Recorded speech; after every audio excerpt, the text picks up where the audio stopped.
Atau bagaimana tanggapan Anda terkait dengan Dewan Ekonomi Nasional, lembaga yang sempat didirikan di zaman Gus Dur, kemudian mati suri dan dihidupkan kembali di era Prabowo Subianto? Ya, sebetulnya keberadaan Dewan Ekonomi Nasional ini suatu hal yang wajar ya.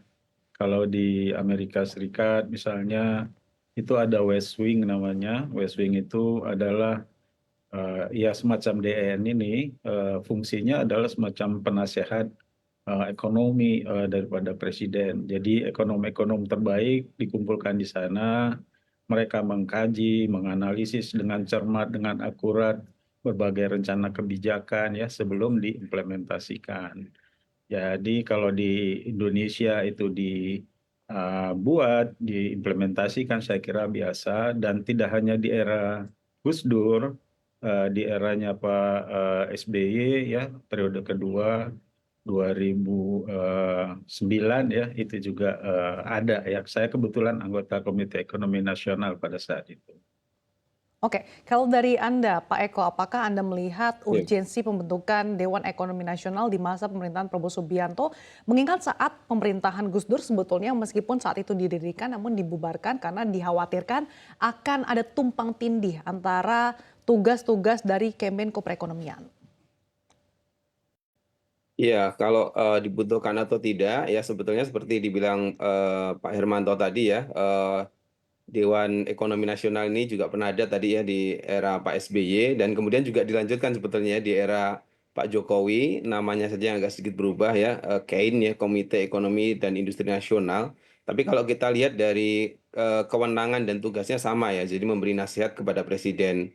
Jadi dengan konteks bahwa target dari Pak Prabowo ya mengejar pertumbuhan yang lebih tinggi dari periode Pak Jokowi begitu dan juga berbagai macam ya kalau kita lihat Asta Cita sebetulnya juga sangat banyak konten yang kaitannya dengan ekonomi dan pembangunan sumber daya manusia.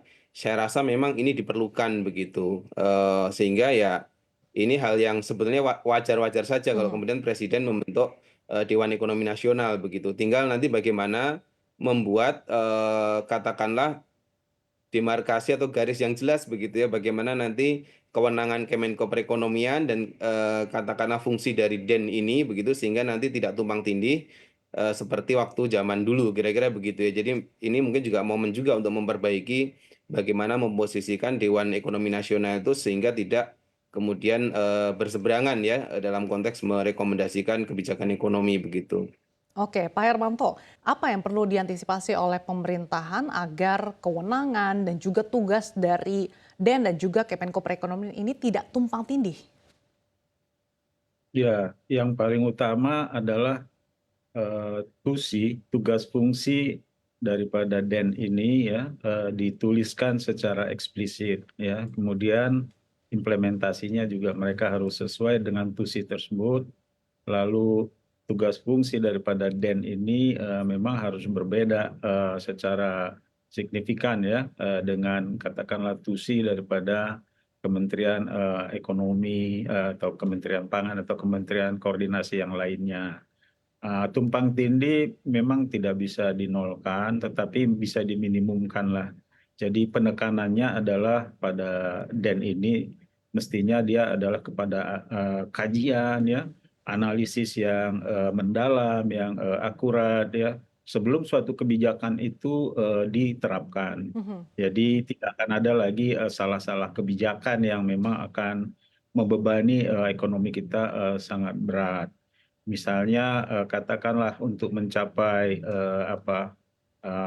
growth atau pertumbuhan ekonomi yang 8% itu kan tidak mudah ya karena berbagai tantangan yang kita hadapi itu bukan makin ringan makin berat Mhm. ke depannya. Jadi even dari sejak perencanaan ya, jadi katakan dokumen perencanaan ya, Asta Cita dan sebagainya, elaborasinya di situ pun sudah harus mengikutkan Dewan Ekonomi Nasional ini sehingga nanti pada implementasinya. Jadi kata kuncinya seperti Mas Eko tadi singgung ya, jangan ada tumpang tindih di antara DEN ini dengan Kementerian Koordinasi maupun teknis yang ada. Oke, Pak Eko, tapi mengingat tugas-tugas tadi misalkan disampaikan terkait dengan bagaimana framework perekonomian ke depan supaya bisa tumbuh 8%, lalu bagaimana untuk mengantisipasi tumpang tindih dengan mungkin kementerian atau lembaga strategis yang lain yang misalkan seperti Bappenas yang juga merencanakan bagaimana framework dari ekonomi ke depan? Iya, Dewan Ekonomi Nasional ini walaupun kita harus tunggu peraturan presidennya ya, tapi kan arahnya adalah memberi nasihat langsung kepada presiden. Level teknis bagaimana nasihat itu akan nanti dieksekusi atau diimplementasikan, tentu presiden harus menyampaikan juga begitu ya, atau katakanlah mengkoordinasikan kepada menteri-menteri teknis yang terkait begitu. Dan ini sebetulnya ya inline saja begitu, karena kan tidak semuanya quote and quote ya strateginya ada di presiden gitu ya, kewenangan dan pucuk pimpinannya di presiden, tapi kan tetap presiden butuh masukan-masukan gitu ya terkait kebijakan ekonomi begitu. Supaya nanti benar-benar katakanlah ya tadi seperti dibilang Pak Hermanto jadi matang begitu. Jadi kebijakan ekonominya jangan sampai kemudian ya trial and error lah kira-kira begitu ya. Ada Bappenas, tapi Bappenas ini kan juga konteks perencanaannya kan 5 tahunan bahkan juga jangka panjang ya RPJPN mengawal itu. Nah, sementara kan presiden ini punya katakanlah rencana yang 5 tahun begitu. Nah, ini kan sebetulnya butuh pengawalan begitu. Nah, terlebih lagi Mbak Sasa, kalau kita lihat kelembagaan atau katakanlah kabinet yang ada sekarang ini kan jauh lebih besar dibandingkan periode presiden sebelumnya. Oke, mungkin mau menyasar banyak hal gitu ya, tetapi karena ekonomi menjadi salah satu pilar paling strategis, ya kalau kemudian dikawal oleh orang-orang ahli di bidangnya, ya menurut saya itu juga cukup tepat ya. Tapi memang tadi kemampuan mengeksekusi juga penting begitu kan. Mhm. Mungkin akan ada feeding setiap bulan begitu ya bagi presiden, tapi apakah kemudian kementeriannya mampu nggak menindaklanjuti dari eh, nasihat atau katakanlah saran-saran yang diberikan oleh Den ini nanti begitu. Oke, keywordnya adalah kemampuan untuk mengeksekusi. Pak Hermanto, bagaimana Anda melihat sosok Luhut Binsar Panjaitan yang dipercaya untuk mengemban posisi ini? Ya, Pak Luhut tentu memiliki apa ya pemahaman yang komprehensif ya mengenai perekonomian itu baik dari sisi koordinasi kebijakan maupun implementasi teknis gitu.